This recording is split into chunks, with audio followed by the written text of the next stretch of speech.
지금 우리 양형 기준에 상당한 피해 회복, 공탁 포함이라고 하는 요건이 있는데 여기에서의 공탁이 피해자가 거부하는 가해자의 일방적인 공탁도 포함되는 거냐 안 되는 거냐 이 논란이 있습니다.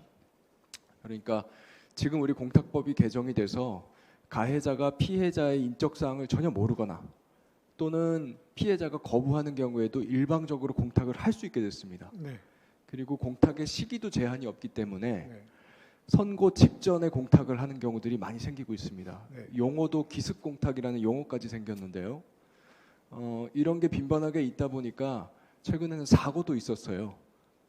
알고 계시겠지만 부산고법 사건, 창원재판부 사건이었는데 1억 5천만 원 공탁을 해서 4년 감형을 받고 선고 직후에 1억 5천만 원을 찾아갔습니다. 네.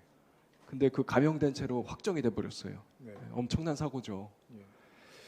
그래서 이 피해자가 거부하는 공탁을 어떻게 할 거냐 이게 지금 문제인데 2021년 8월 17일 날 양형위원회 111차 전체 회의에서 이게 논의가 되었는데요. 당시에 결론은 어쨌든 피해자가 거부하는 공탁도 아직은 포함되는 걸로 지금 결론이 났습니다. 근데 당시에 성폭력 상담소, 여가부 그리고 일선 판사들 전부 다 일치해서 피해자가 거부하는 공탁에 대해서는 좀 빼라 이런 의견들이 지금 공식적으로 확인이 됩니다. 남아 있습니다. 네. 그래서 제가 대법원에 다시 한번 질의를 했었고 대법원에서 다시 한번 논의하겠다라는 답을 들었거든요.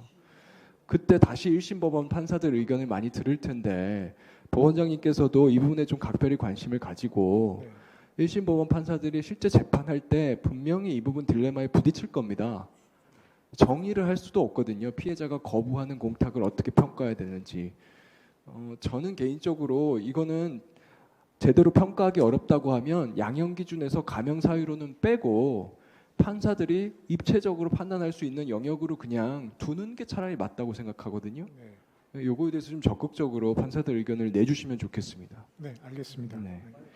그리고 마지막으로 오늘도 뭐 여러 번 양형에 대한 이야기가 나오지만 저도 이제 법원에서 판사 일을 해본 입장에서 어떤 고민이 있는지 알고 있습니다. 그러니까 형사 재판이라고 하는 건 어쨌거나 무죄 추정의 원칙이라는 대원칙이 있기 때문에 또 피해자가 근대 사법 이념에서는 재판의 일방 당사자로 인정이 안 받고 검사를 통해서 의사를 대변 받을 수밖에 없는 존재로 지금은 취급을 받고 있기 때문에 판사들이 양형과 관련된 피해자들 의사를 직접적으로 듣는데 한계가 있을 거예요. 저는 궁극적으로는 우리가 형사 공판 절차 이분론이 있지 않습니까? 사실심과 양형심을 분리하자. 이게 오래전부터 주장이 있었던 것인데 거대한 담론이라고 해서 미뤄져 있었어요. 저는 과감하게 이쪽으로 이제 이행할 때가 되지 않았나 이렇게 생각하거든요. 피해자 입장에서는 우리나라 재판은 깜깜이 재판이에요. 피해자는 이제 법정에서 피고인이 계속 피해자는 거짓말입니다. 나는 무죄입니다라고 하는 얘기를 계속 들어야 되고 이게 유죄가 될지 무죄가 될지 형량이 언제 선고될지 알 수 없는 상태에서 어느 날 갑자기 동시에 딱 판사가 유죄고 무죄고 징역 몇 년 이렇게 선고하는 꼴이거든요. 사실심은 따로 해서 유죄로 일단 확정해 놓고 양형은 피해자의 당사자성을 좀 인정하고 판사도 전통적인 역할에서 좀 자유로운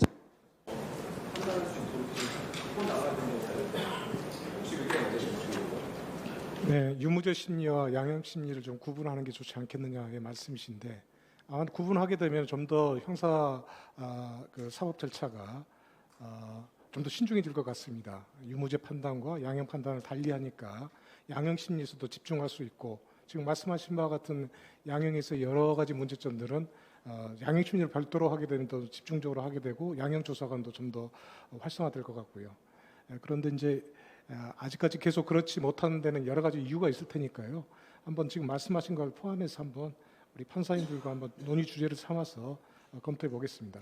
네.